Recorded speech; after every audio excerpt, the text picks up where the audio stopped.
আমি অন্তঃপুরের মেয়ে, চিনবে না আমাকে। তোমার শেষ গল্পের বইটি পড়েছি শরৎবাবু। বাসি ফুলের মালা। তোমার নায়িকা এলোকেশির মরণদশা ধরেছিল 35 বছর বয়সে।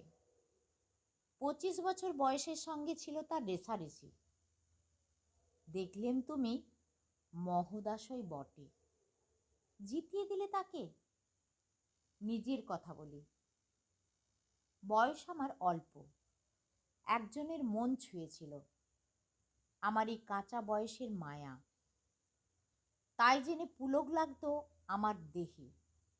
ভুলে গিয়েছিলাম অত্যন্ত সাধারণ মেয়ে আমি। আমার মতো এমন আছে হাজার হাজার মেয়ে। অল্প বয়সের মন্ত্র তাদের যৌবনে।